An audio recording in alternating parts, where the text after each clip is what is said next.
우리의 소리에 귀 기울이시고 우리의 소리에 응답하여 주시옵소서. 예수님 이름으로 기도드리옵나이다. 아멘. 지금 여기 계신 분들이 일찍 오신 분은 오전에 10시도 안 돼서 모이셔서 지금 정확하게 2시 48분입니다. 저희들이 미스바 대성회로 모일 때는 예배를 3시간, 4시간 이렇게 예배를 드리는데 우리가 평생을 살아오면서 주님께 얼만큼 집중하고 있나요? 우리가 돈을 버는 일에, 대학을 가는 일에, 또 손님을 치르기 위해서 음식을 하는 일에 하루를 투자하고 열흘을 투자하고 1년을 투자하지만 우리가 주님께 얼마나 집중하고 있나요? 이 미스바 대성회는 오늘 하루만이라도 주님께 집중하자는 날이에요. 오늘 하루만이라도 주님을 찬양하자는 거예요. 오늘 하루만이라도 주님과 함께 있자는 날입니다.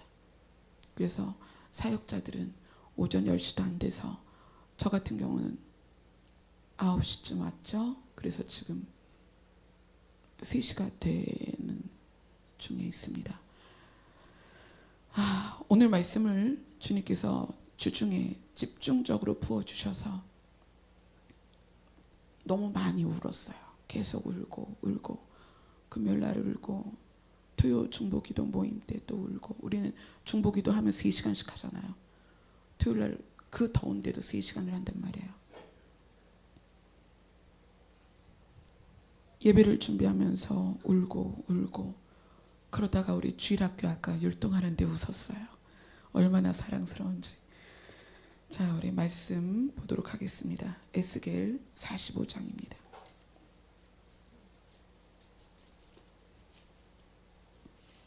에스겔 45장 1절로 8절까지.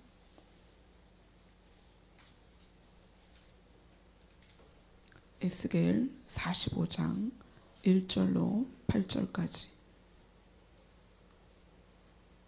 함께 읽도록 하겠습니다. 시작. 너희는 제비 뽑아 땅을 나누어 기업으로 삼을 때에 한 구역을 거룩한 땅으로 삼아 여호와께 예물로 드릴지니 그 길이는 25,000척이요 너비는 10,000척이라. 그 구역 안 전부가 거룩하리라. 그 중에서 성소에 속할 땅은 길이가 500척이요 너비가 500척이니 네모가 반듯하며 그 외에 사방 50척으로 전원이 되게 하되 이 측량한 가운데에서 길이는 25,000척을 너비는 10,000척을 측량하고 그 안에 성소를 둘지니 지극히 거룩한 곳이요 그곳은 성소에서 수종드는 제사장들 곧 하나님께 가까이 나아가서 수종드는 자들에게 주는 거룩한 땅이니 그들이 집을 지을 땅이며 성소를 위한 거룩한 곳이라. 또 길이는 25,000척을 너비는 10,000척을 측량하여 성전에서 수종드는 레위 사람에게 돌려 그들의 거주지를 삼아 마을 스물을 세우게 하고 구별한 거룩한 구역 옆에 너비는 5,000척을 길이는 25,000척을 측량하여 성읍의 기지로 삼아 이스라엘 온 족속에게 돌리고 드린 거룩한 구역과 성읍의 기지된 땅의 좌우편 곧 드린 거룩한 구역의 옆과 성읍의 기지 옆의 땅을 왕에게 돌리되 서쪽으로 향하여 서쪽 국경까지와 동쪽으로 향하여 동쪽 국경까지니 그 길이가 구역 하나와 서로 같을지니라. 이 땅을 왕에게 돌려 이스라엘 가운데에 기업으로 삼게 하면 나의 왕들이 다시는 내 백성을 압제하지 아니하리라. 그 나머지 땅은 이스라엘 족속에게 그 지파대로 줄지니라. 아멘. 몇 척 나오니까 되게 복잡하잖아요. 그래서 여기에서 기억할 부분들을 나누도록 하겠습니다. 에스겔은 환상을 통해서 아주 신비로운 성읍을 구경하게 됩니다. 천사가 에스겔을 탁 데려다가 놓고 보여줍니다. 여기를 봐라. 뭐가 보이니? 성읍이 있네요. 동네가 있네요. 그치? 그 가운데 어떤 것들이 있나? 길이가 얼마고 너비가 얼마고 모양이 얼마고 무엇이 어디 있는지 봐라. 이러면서 에스겔을 데리고 구석구석을 보여줍니다. 근데 이곳에, 이 땅에서 어떤 곳을 보여주냐면 이 지역은 거룩한 땅이다. 거룩한 지역이다. 이렇게 구별된 거룩한 곳이다라고 땅을 보여줍니다. 그리고 그곳에서는 뭐가 있냐면 성소가 있어요. 45장 1절로 보면 여호와께 예물로 드릴지니 어떤 것을 한 구역을 거룩한 땅으로 삼아. 이곳을 그 거룩한 땅의 중심을 쭉 가서 클로즈업을 해서 한 곳을 딱 지정하더니 또 뭐라고 얘기하냐면 이 가운데 성소를 둘 것인데 거기는 지극히 거룩한 것이다. 3절에 그렇게 나와요. 이 측량한 가운데, 아주 가운데 가니까 뭐가 있냐면 성소가 있는데 거기는 지극히 거룩한 것이다. 이렇게 이야기를 해줍니다. 그리고 그 거룩한 곳, 성소 주변도 거룩한데 거기는 누가 살 거냐면 제사장들이, 수종드는 제사장들이 살 곳이다. 수종드는 자들에게 주는 거룩한 땅이다. 4절에 그렇게 나옵니다. 어쨌거나 지금 이 거룩한 땅을, 성소가 있고 수종드는 자들이 사는 거룩한 땅이 있다. 그것을 6절에 이렇게 얘기합니다. 구별한 거룩한 구역, 이렇게 이야기를 합니다. 이것이 이제 이 내용이 우리와 관계가 있어야 되잖아요. 그렇죠? 이렇게 복잡하고 알듯 모르듯 이런 이야기를 우리가 왜 보고 읽고 나누냐는 거예요. 우리와 관계가 있다는 거죠. 그죠? 자, 그러면 이 거룩한 곳이 구체적으로 어떤 현상으로 에스겔에게 보여졌는가? 자, 에스겔 43장으로 갑니다. 이 거룩한 구역, 이 거룩한 지역, 거룩한 땅, 여기에서 에스겔이 무엇을 경험했는가? 에스겔 43장 1절로 5절입니다. 같이 읽습니다. 시작. 그 후에 그가 나를 데리고 문에 이르니 곧 동쪽으로 향한 문이라.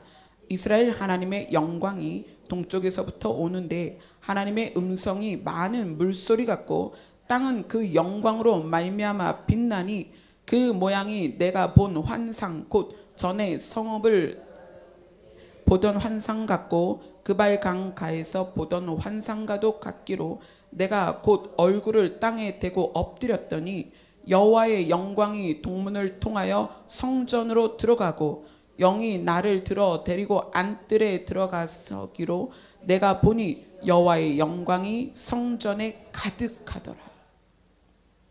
이 거룩한 땅에서 무슨 일이 일어났냐면 여호와 하나님이 나타나셔서 그 성전에 그 영광이 가득한 거예요.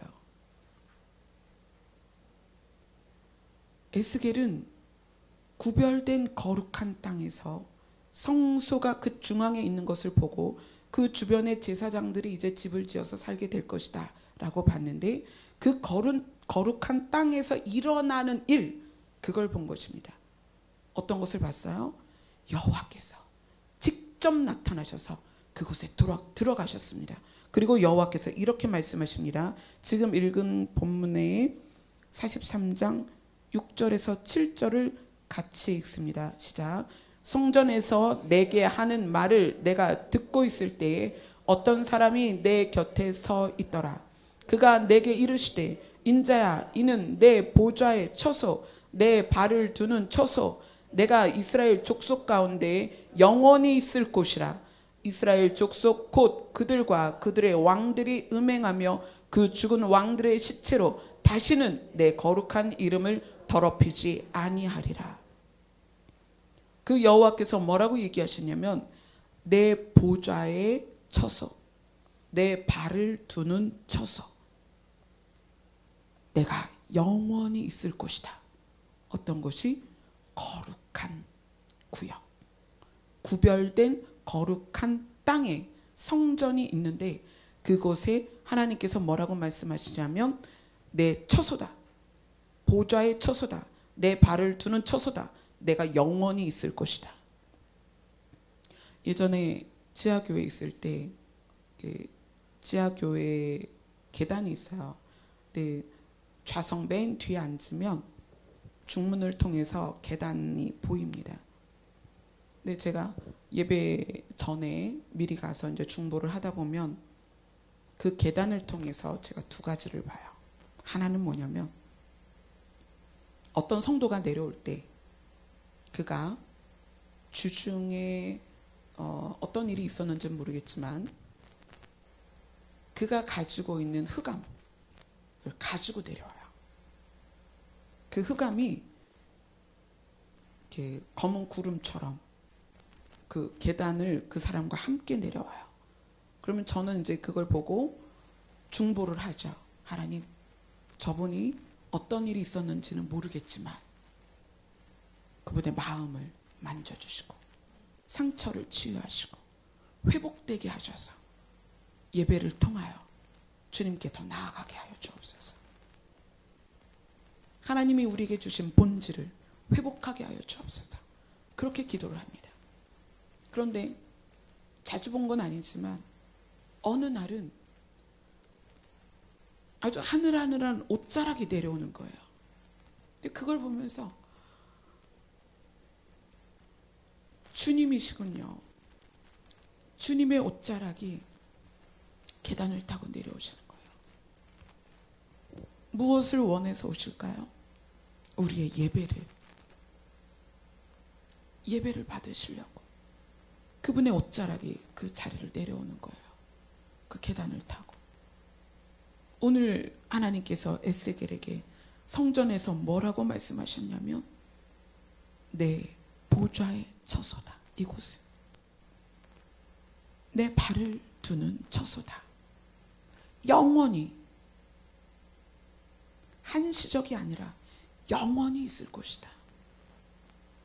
그래서 거룩한 땅을 구별해라. 이렇게 얘기를 해요. 이스라엘 백성이 애굽에서 나와서 광야를 지나서 가나안을 들어가죠. 가나안을 뭐라고 부르냐면 약속의 땅이다. 젖과 꿀이 흐르는 약속의 땅이다. 언약의 땅이다. 그리고 들어갔을 때 12지파가 자기의 이름대로 분깃대로 땅을 나눴습니다. 이 에스겔에서도 그 땅을 나누는 모습이 나와요. 우리가 본문은 45장이죠. 자, 48장을 한번 보세요.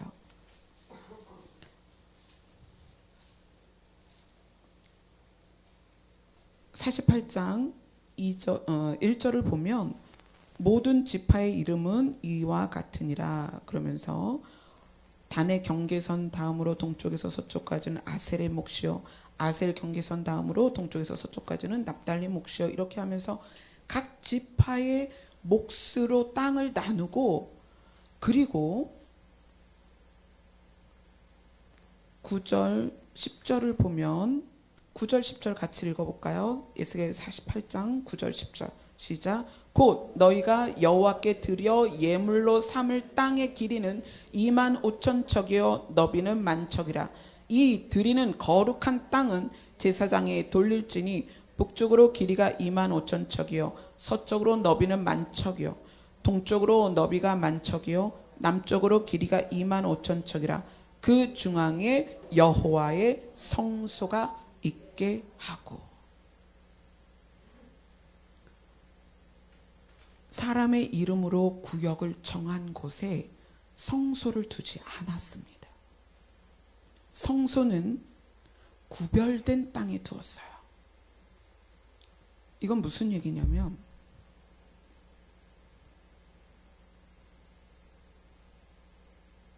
이거를 우리가 신약 성경을 한번 가서 봅시다. 요한복음 2장 13절로 22절. 오늘 나누는 말씀이 여러분들에게 굉장히 중요한 말씀이에요. 요한복음 2장 13절로 22절 말씀 다 같이 읽겠습니다. 시작. 유대인의 유월절이 가까운지라 예수께서 예루살렘으로 올라가셨더니 성전 안에서 소와 양과 비둘기 파는 사람들과 돈 바꾸는 사람들이 앉아 있는 것을 보시고 노끈으로 채찍을 만드사 양이나 소를 다 성전에서 내쫓으시고 돈 바꾸는 사람들의 돈을 쏟으시며 상을 엎으시고 비둘기 파는 사람들에게 이르시되 이것을 여기서 가져가라. 내 아버지의 집으로 장사하는 집을 만들지 말라 하시니 제자들이 성경 말씀에 주의 전을 사모하는 열심히 나를 삼키리라 한 것을 기억하더라. 이에 유대인들이 대답하여 예수께 말하기를 내가 이런 일을 행하니 무슨 표적을 우리에게 보이겠느냐. 예수께서 대답하여 이르시되 너희가 이 성전을 헐라 내가 사흘 동안에 일으키리라. 유대인들이 이르되 이 성전은 46년 동안 지었거늘 내가 3일 동안에 일으키겠느냐 하더라. 그러나 예수는 성전된 자기 육체를 가리켜 말씀하신 것이라. 죽은 자 가운데서 살아나신 후에야 제자들이 이 말씀하신 것을 기억하고 성경과 예수께서 하신 말씀을 믿었더라. 아멘. 지금 예수님은 이 땅에 오셔서 무엇을 얘기하시냐면 내가 성전이다. 예수는 성전된 자기 육체를 가리켜 말씀하셨더라. 너희가 나를 무너뜨리면 내가 3일 만에 나를 일으킬 것이다. 성전은 나다. 내 안에서 무엇을 하지 마라? 장사를 하지 말라는 거예요. 돈 바꾸는 걸 하지 말라는 거예요. 이것들을 여기서 가져가라. 내 아버지의 집으로 장사하는 집을 만들지 말라. 에스겔이 본 거룩한 지역에서는 하나님의 영광이 나타났습니다. 하나님의 영광이 뭐라 그랬어요? 하나님이 신이신 것이 증거되고 드러났다는 얘기예요. 그런데 예수님이 이 땅에 와서 보니까 성전에서 뭘 하는 거예요? 비둘기 팔고 소를 팔고 돈 바꾸고 장사를 하는 거예요. 지금 이 시대 교회랑 다를 게 없어요. 소 팔고 비둘기 파는 것만 아니지 직분을 팔고, 그죠? 돈 있어야 직분 받죠? 목회자 자격도 돈으로 주고받고. 예수님께서 말씀하십니다. 내가 성전이다. 그러나 성전 안에서 이런 걸 해서는 안 된다. 너희는 모르니 에스겔의 성전을 봐라. 무엇이 있었느냐. 에스겔의 성전에서는 여호와의 영광이 가득했습니다. 그래서 예수님이 말씀하시는 거예요. 차라리 나를 헐어라. 더럽혀진 나를 헐어라. 내가 나를 다시 일으킬 것이다. 무너진 나를 차라리 돌 위에 돌 하나도 남기지 말고 나를 헐어라. 돈으로 밟히고 명예로 밟히고 이방신을 섬기듯이 하나님의 이름을 오염되게 부르는 너희들에게서 나는 차라리 무너졌으면 좋겠다. 내가 3일 만에 나를 다시 일으킬 것이다. 내가 성전이다. 예수님이 그렇게 말씀을 하시는 거예요. 예수님은 자기 몸 안에서 여호와의 영광이 나타나기를 원하셨던 거예요. 그래서 우리가 지난주에 나눴죠. 그리스도로 옷 입는 것이 얼마나 중요한 건지. 왜냐하면 자, 고린도전서로 갑니다. 고린도전서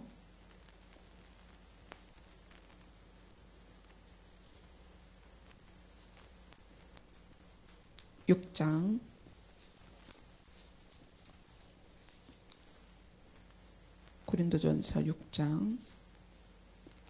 19절에서 20절입니다. 같이 읽습니다. 시작. 너희 몸은 너희가 하나님께로부터 받은 바 너희 가운데 계신 성령의 전인 줄을 알지 못하느냐. 너희는 너희 자신의 것이 아니라 값으로 산 것이 되었으니 그런즉 너희 몸으로 하나님께 영광을 돌리라. 우리가 그리스도로 옷을 입었다면, 우리가 지난주에 나눈 것처럼 우리가 그냥 교회를 다니는 사람이 아니라 그리스도인이 되었다면, 우리가 예수 그리스도의 피값으로 산 것이 되었다면 우리에겐 뭐가 나타나야 되느냐? 여호와의 영광이 나타나야 됩니다. 너희 몸은 이제 너희 것이 아니다. 자, 그리고 고린도전서 6장 15절을 같이 읽습니다. 시작. 너희 몸이 그리스도의 지체인 줄을 알지 못하느냐.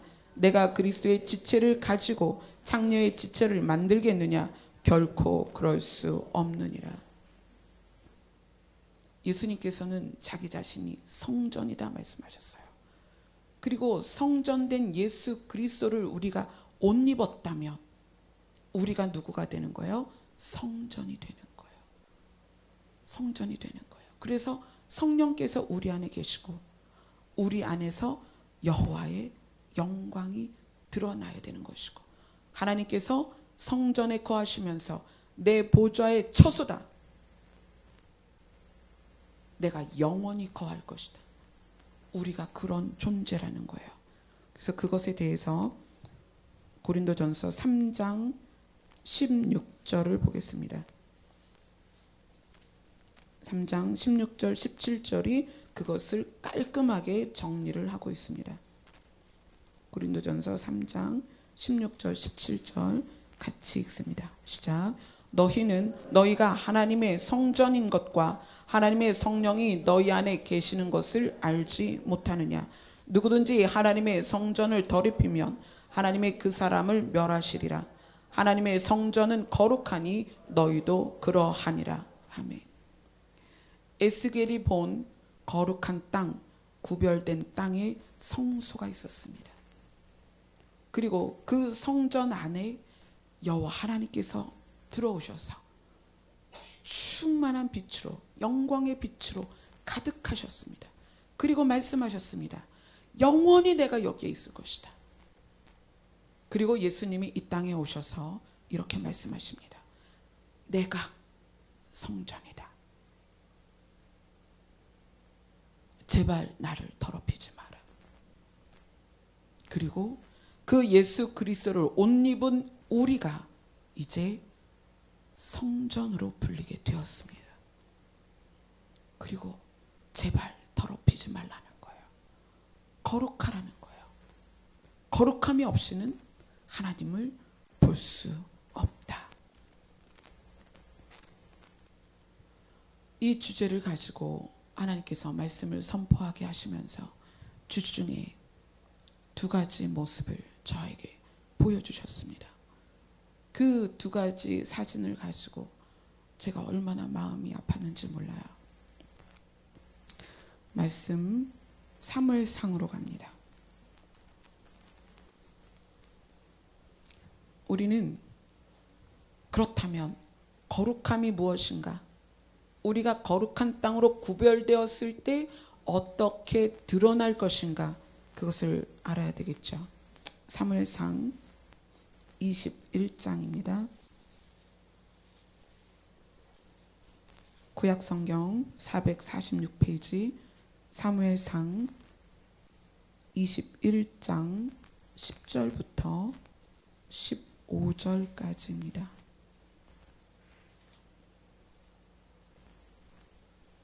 오늘 본문과 에스겔에서 본 거룩한 땅에 대한 본문과 이것이 어떻게 연결이 되는지 여러분 잘 보셔야 됩니다. 사무엘상 21장 10절부터 15절까지 같이 읽겠습니다. 시작.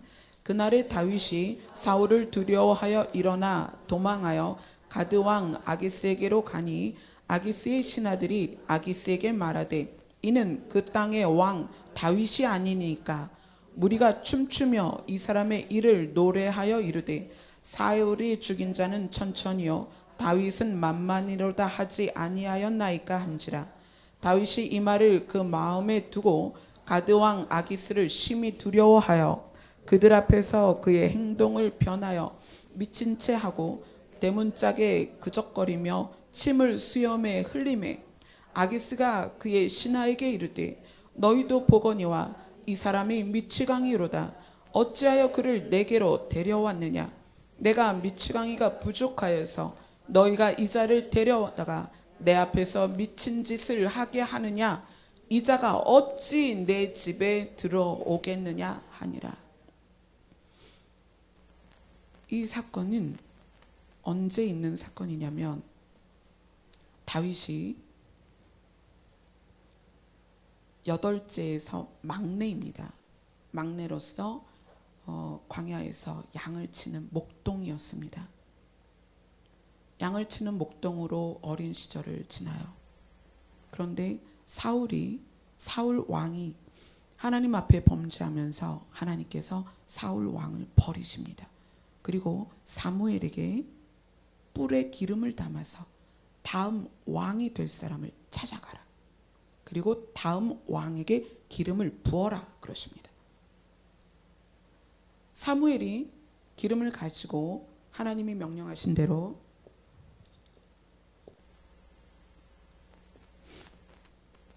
이새를 찾아갑니다. 그리고 이새에게 아들들을 불러와라. 함께 하나님 앞에 예물을 드리고 그리고 제사를 올려드릴 거다. 그리고 기름을 부을 것이다. 그런데 이새가 아들들을 하나씩 데리고 왔는데 사무엘이 하나님으로부터 음성을 듣는 거예요. 첫째도 아니다. 둘째도 아니다. 셋째도 아니다. 7명이 다 지나갔는데 아니라는 거예요. 그래서 사무엘이 묻죠. 이새에게 너 아들 또 없냐? 그랬더니 아들 하나가 있는데 걔는 필요가 없는 애야. 걔는 저기 양치는 애야. 걔를 데려와라. 걔가 오지 않으면 내가 아무것도 안 한다. 그래서 그 아이를 데려옵니다. 근데 하나님께서 이 아이다. 이 아이에게 기름을 부어라. 그래서 왕에게 기름 붓는 그 예식을 다윗에게 행합니다. 다윗은 왕의 기름 부음을 받아요. 이스라엘의 2번째 왕이 됩니다. 그리고 나서 사울에게 악신이 들려요. 악령이 들어서 정신이 온전치 못합니다. 그럴 때 사람들의 소문을 듣고 다윗을 불러요. 다윗이 수금을 타고 노래를 하면 악한 영이 떠나는 거예요. 그때 사울이 이 다윗을 자기 옆에 둡니다. 너무 사랑해요.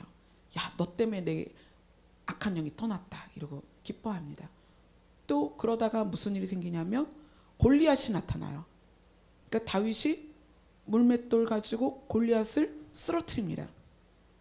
골리앗의 목을 베어버립니다. 그리고 승승장구하죠. 어디까지 돼요? 사울 왕의 사위가 됩니다. 정말 입지전적인 인물이에요. 다윗은 양치다가 왕의 사위가 됩니다. 그러다가 어떻게 돼요? 사울 왕이 다윗을 죽이려고 하기 시작하죠. 질투하면서 시기하면서 다윗을 죽이려고 합니다. 그렇게 다윗을 쫓아다닐 때 다윗이 어디까지 가냐면 오늘 읽은 말씀이에요. 가드 왕에게 찾아갑니다. 적군이에요. 적이란 말이에요. 예전에 싸웠던 적인데 그곳에 가서 자기의 생명을 보존하려고 하는 거예요. 근데 그들이 이야기하는 걸 듣습니다. 야, 쟤 다윗 왕 아니야? 야, 쟤 우리 적군인데 쟤가 왜 여기로 왔냐? 그러면서 뭐라고 했겠어요? 왕에게 쟤를 살려두면 위험할 것 같습니다. 아예 이참에 죽여서 이스라엘의 길을 꺾어버립시다. 그런 얘기를 안 했겠어요? 그러니까 다윗이 두려움이 생긴 거예요. 그래서 어떻게 합니까? 다윗이 대문에 걸리적거리면서 몸을 비비면서 침을 흘리기 시작한 거예요. 수염에 침을 질질 흘리는 거예요. 그러니까 사람들이 보고 어머 쟤 미쳤나 봐. 그러니까 왕이 이 다윗의 모습을 보고 이렇게 얘기하는 거예요. 이 사람이 미치광이로다. 어찌하여 그를 내게로 데려왔느냐. 내게 미치광이가 부족해서 너희가 이 자를 내게 데려다가 내 앞에서 미친 짓을 하게 하느냐. 쫓아냅니다.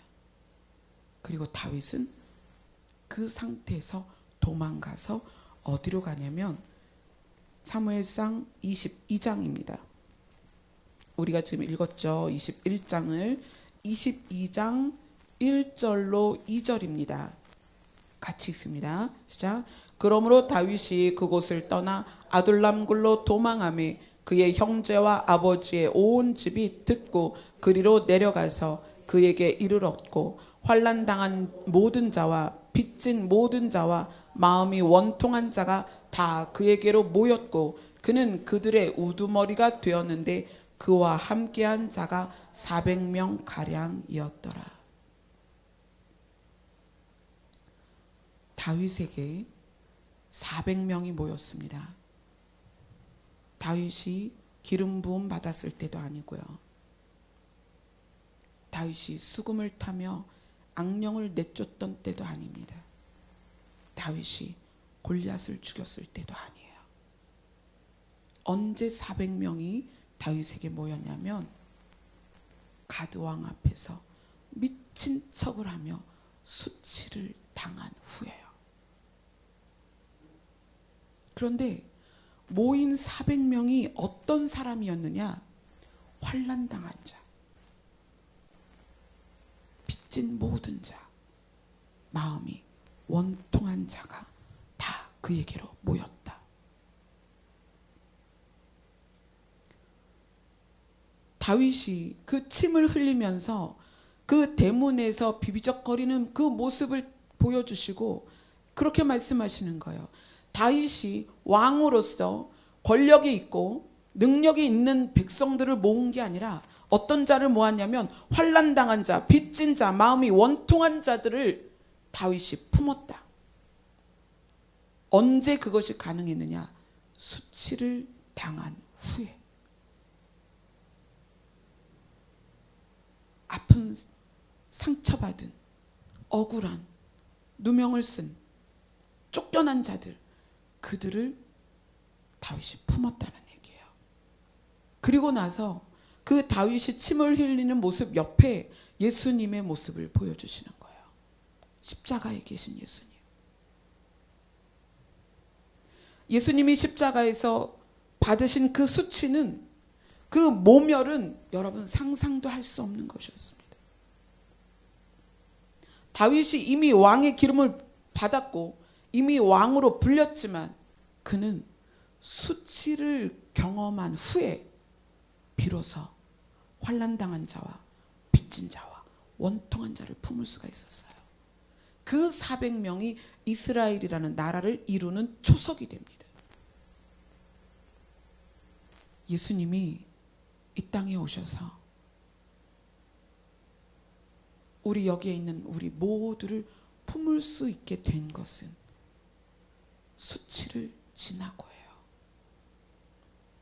왕으로 오시고 여호와 하나님으로 오시고 성전으로 오신 그때가 아니라 십자가라는 수치를 지나고 나서 비로소 우리를 품으셨다는 거예요. 우리를.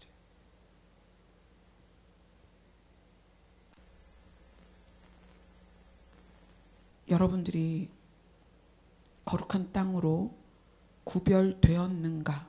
아니면 거룩한 땅으로 구별되어 가고 있는가?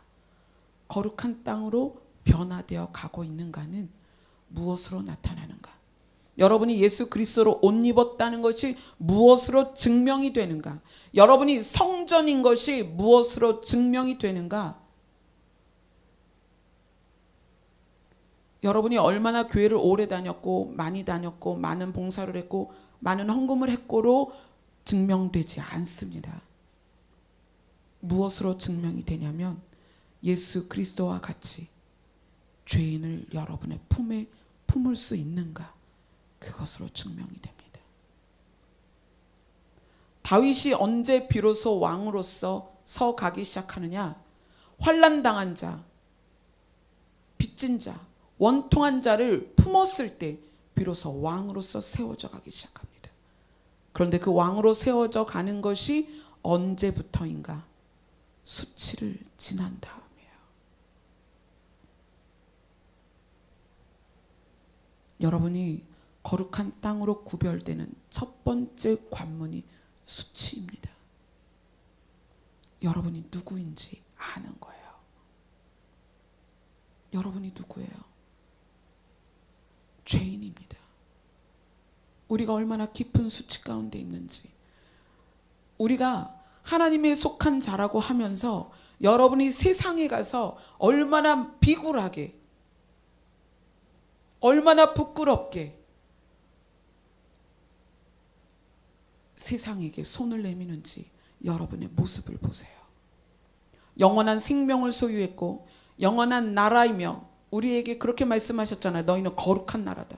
왕같은 제사장이다. 택하신 족속이다. 하나님의 백성이다. 하나님의 소유다.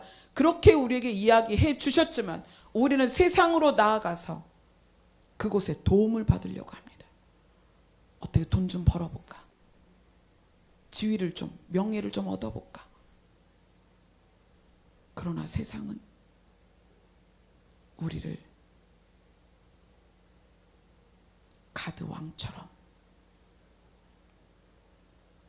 부끄럽게 합니다.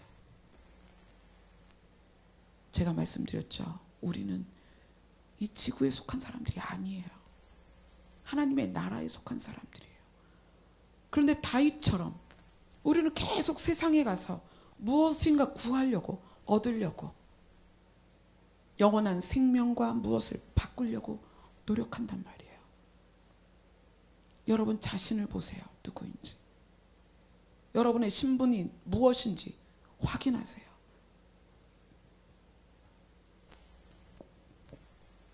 여러분이 자기 스스로 거룩한 땅인가, 성전인가는 다윗처럼 관계에서 증명이 됩니다.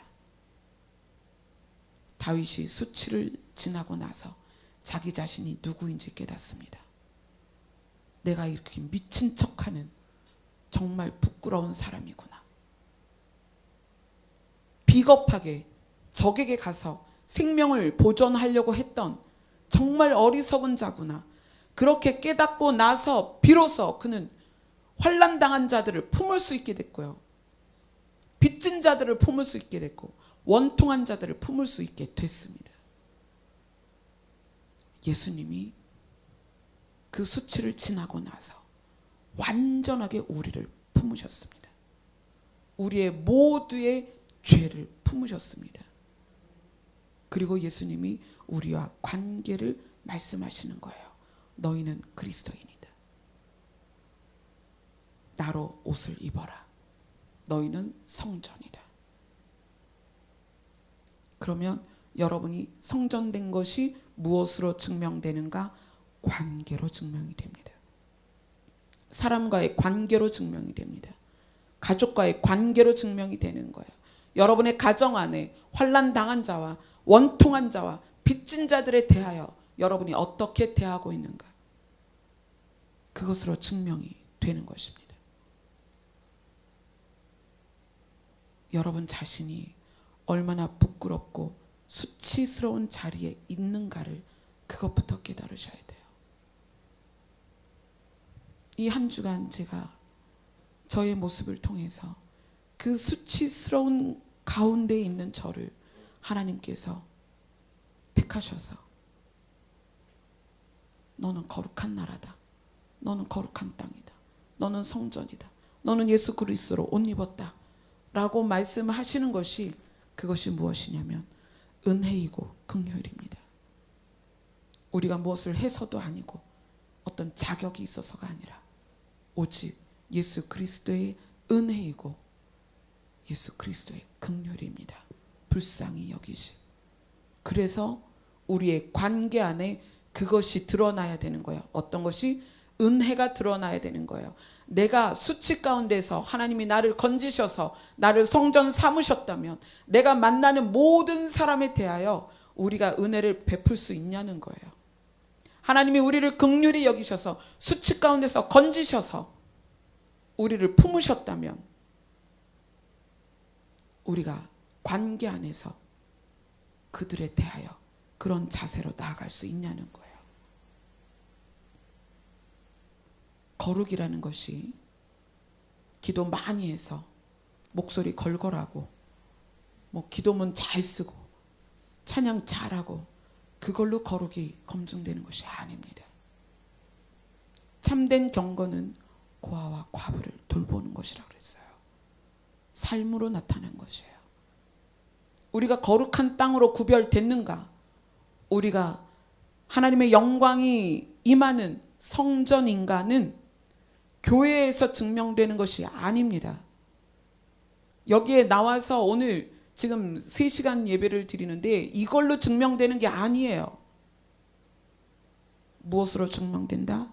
관계로 증명된다. 다윗이 수치를 통하여 환난당한 자와 빚진 자와 원통한 자들을 품었던 것처럼 예수 그리스도가 십자가의 수치를 지나고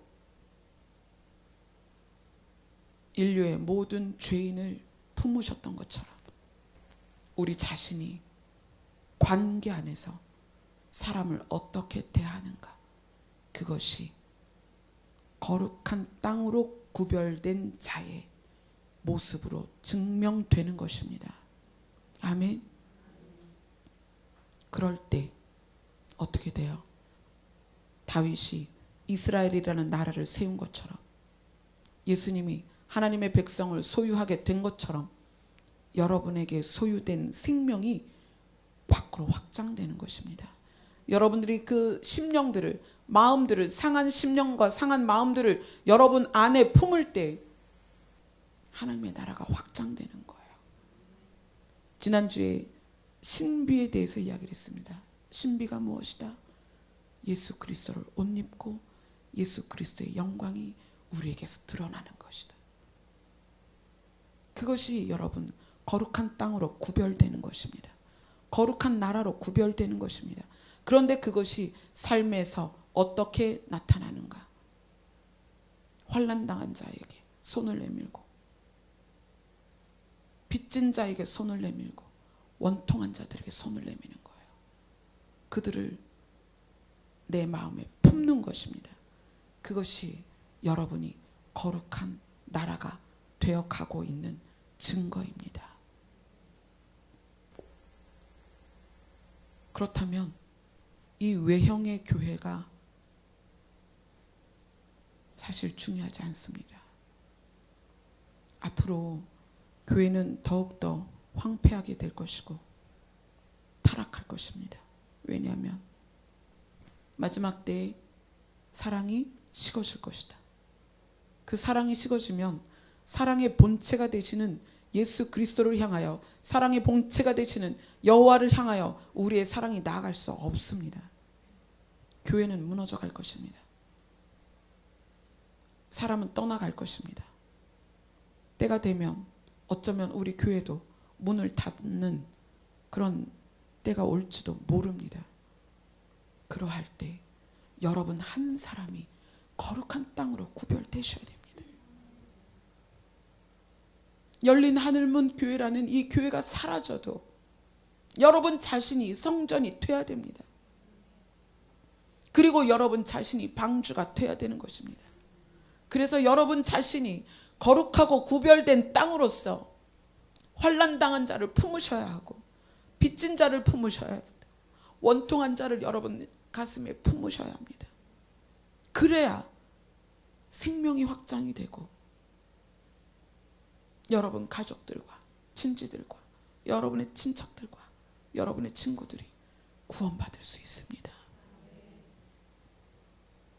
여러분이 누구입니까? 지금 이 세상에서 수치를 당하며 살아가는 자들입니다.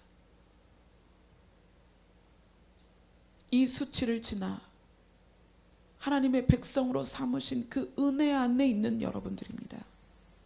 여러분, 관계 안에서 사람들을 볼 때 잘못하고 부족한 면을 보지 마세요.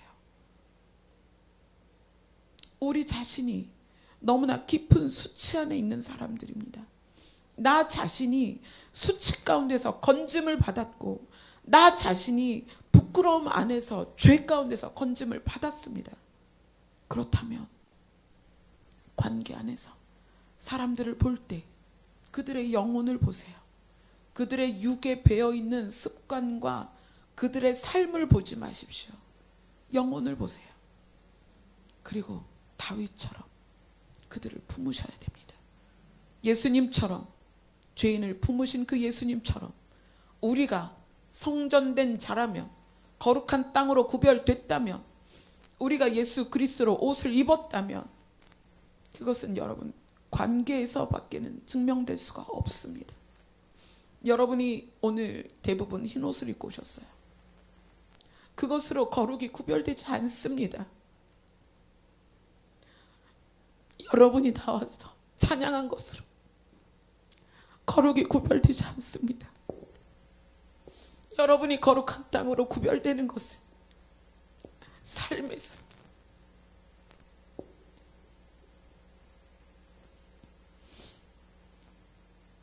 제가 목회를 그만두고 싶을 때가 언제이냐면 여러분이 관계 안에서 갈등을 겪는 것을 볼 때입니다. 서로를 미워하고 원망하고 다툴 때 그 모습을 볼 때마다 저는 심장이 무너집니다. 교회 문을 닫고 싶습니다. 제가 목회를 그만두고 싶어요. 제 자신이 깊은 수치에 있을 때 하나님께서 저를 건지셨고, 너는 내 것이라고 말씀하셨고, 하나님께서 나의 아버지가 되어주셨습니다. 그렇기 때문에 저는 여러분을 바라볼 때 여러분의 습관이나 태도를 보지 않습니다. 여러분 한 사람 한 사람은 그리스도로 말미암아 거룩한 땅으로 구별돼야 될 너무나 귀한 영혼입니다. 그래서 우리가 3주 동안 여리고 기도회를 했습니다. 여러분 안에 무엇이 무너져야 됩니까? 여리고를 지나야 가나안으로 들어가는 거예요. 여리고를 지나야 여러분이 거룩한 땅으로 구별이 됩니다. 여러분 안에 여리고가 무엇입니까? 다윗이 수치를 지나서 400명이나 되는 환난당한 자와 빚진 자들과 원통한 자들을 품었습니다. 그리고 그들이 이스라엘을 이루어 나갑니다. 예수님이 수치 가운데 부활하셔서 우리를 품으셨습니다. 그분의 핏값으로 우리가 참 생명을 얻었고, 우리가 그 핏값으로 거룩한 땅으로 구별되었습니다. 그렇다면 우리가 그런 존재라면, 우리가 수치 가운데 건짐을 받아서 거룩한 땅으로 구별되었다면 우리가 관계 안에서 예수님처럼, 다윗처럼 그렇게 살아야 합니다. 그것이 안 된다면 어떻게 해야 돼요? 주님 앞으로 나아가야 되는 거예요. 아버지 앞에 무릎을 꿇어야 됩니다. 그 여리고가 무너져야 됩니다.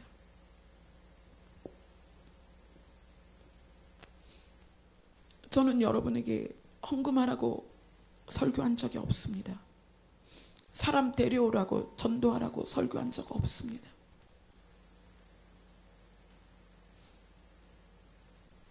예수 그리스도가 여러분 안에 살아있어서 여러분이 성전 되셔야 됩니다. 예수님이 예루살렘 성전에 들어가셔서 돈 바꾸는 자들을 물리치시고 비둘기를 다 내쫓고 소를 다 내쫓으면서 성전을 더럽히지 말라고 선포하셨습니다. 그리고 내가 성전이다. 예수님이 그렇게 말씀하셨습니다. 에스겔에게 거룩한 땅을 보이시고 그 땅에서 일어나는 일을 보이셨습니다. 그 거룩한 땅, 그 성소에 하나님의 영광이 가득했습니다. 우리가 거룩한 땅이라면, 우리가 성전이라면 우리 안에 여호와의 영광이 나타나야 합니다. 근데 그 여호와의 영광이 무엇으로 나타나는 거예요?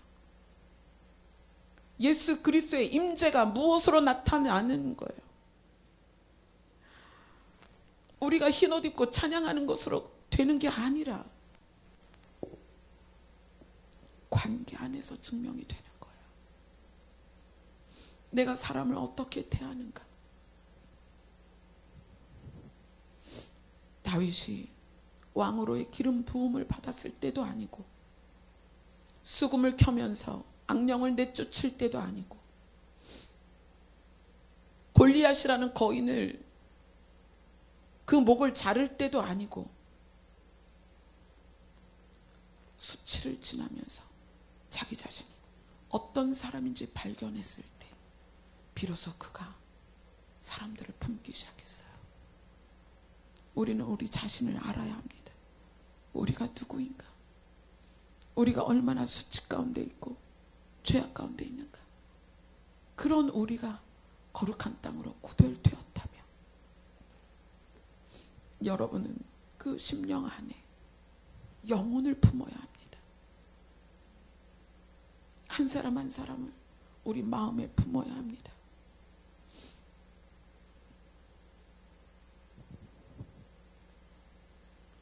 우리 중보기도 시간에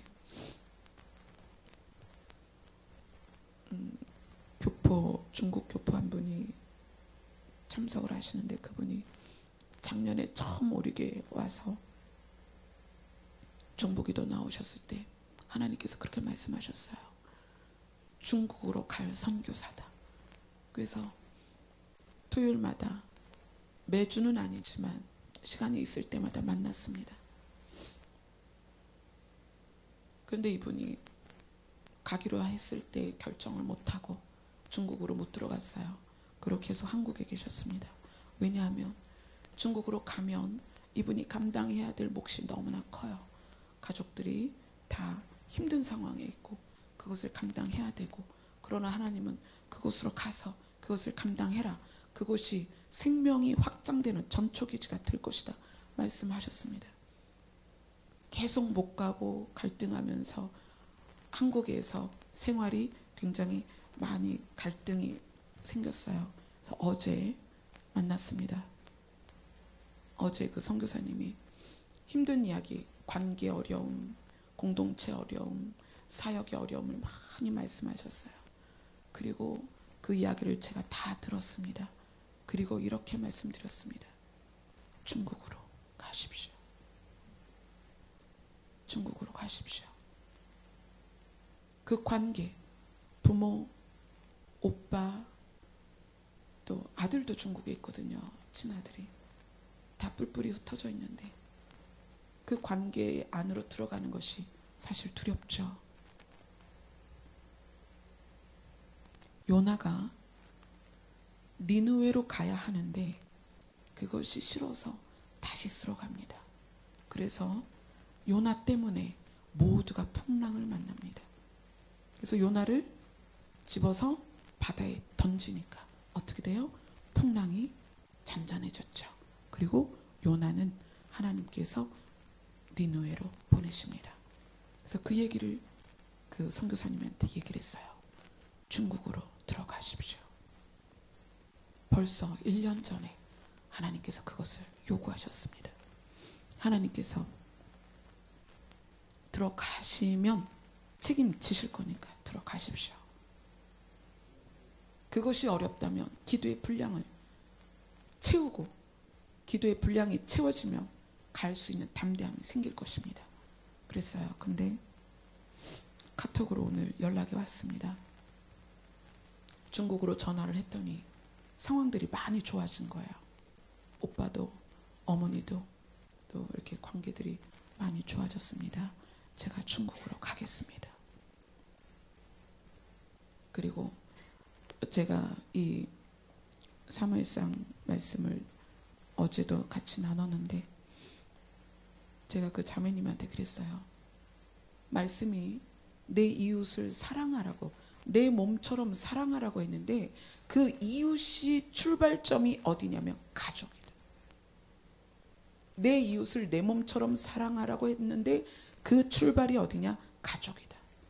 중국에 들어가서, 가족 안에 들어가서 그 사역을 감당하면 하나님께서 그곳을 생명이 확장되는 전초 기지로 삼을 것이다. 그래서 자매님이 힘을 얻고 중국으로 들어가기로 저한테 메시지를 보내왔어요. 생명을 품는, 영혼을 품는 그 품음이 예수 그리스도께서 우리에게 행하신 일입니다. 그래서 우리가 예수 그리스도로 옷을 입었다면, 우리가 예수 그리스도로 말미암아 성전이 됐다면 영혼을 품어야 합니다.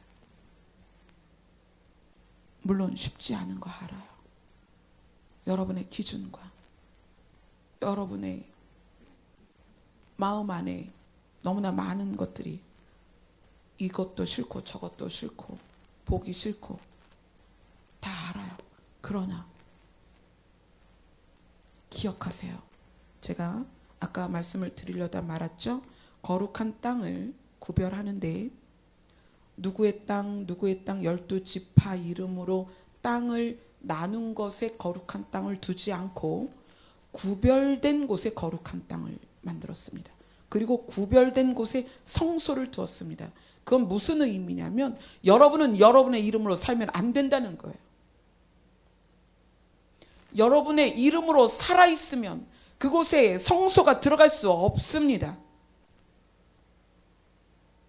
에스겔의 땅이 그 12지파의 이름으로 구별되는데 그 에스겔에서 나온 그 땅의 이름으로 분리된 땅에는 성소가 있지 않습니다. 성소는 어디에 있냐면 12지파의 이름으로 구별 지어진 땅이 아닌 다른 곳에 구별해서 거기에 성소를 두었다는 얘기예요.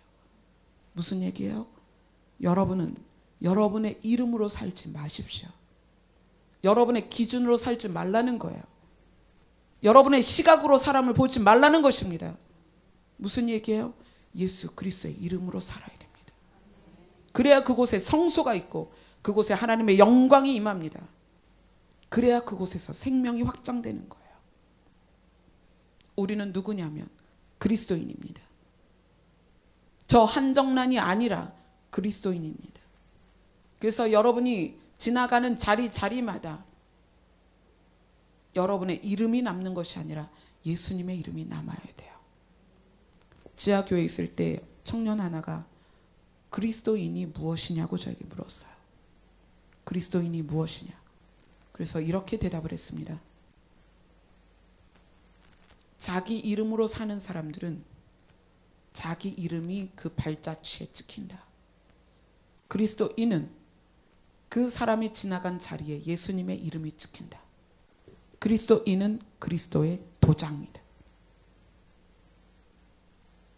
나는 내가 가는 곳마다, 여러분은 여러분이 관공서에 갈 때마다 여러분의 이름의 도장을 찍을 것입니다. 그러나 그리스도인은 그리스도의 도장입니다. 여기에 모여 계신 분 각자의 이름으로 사는 것이 아니라 그리스도의 이름으로 사는 거예요. 거룩한 땅으로 구별되는 이곳, 성소가 있는 그곳, 그리고 하나님의 영광이 있는 그곳은 12지파의 이름으로 구별된 땅이 아니었습니다. 누구의 이름으로도 구별된 땅이 아니었습니다. 사람의 이름으로 구별된 땅이 아니라 다른 곳에 구역을 정하고 여기는 거룩한 땅이다. 그리고 그곳에 성소를 두었다는 얘기예요. 여러분이 절대로 내려놓을 수 없는 것들이 무엇입니까? 여러분이 여리고 기도회를 하면서 무엇을 무너뜨리기를 기도하셨습니까? 거기에 기도 제목들을 보니까 결론이 뭐냐면 한 분이 이제 3가지씩 적은 분도 있고 한 분이 하나를 다 적은 분들도 있어요. 그걸 쭉 보니까 결론은 다 똑같아요. 하나예요. 뭐죠? 자기예요. 자기. 나를 무너뜨리는 거. 여러분의 이름이 무너뜨려지고 여러분 심장에 예수 그리스도라는 이름이 적혔을 때, 그때 여러분이 비로소 거룩한 땅으로 구별되고 거기에 하나님의 영광이 가득할 것입니다. 아멘. 찬양하겠습니다. 저 악보 좀 주세요.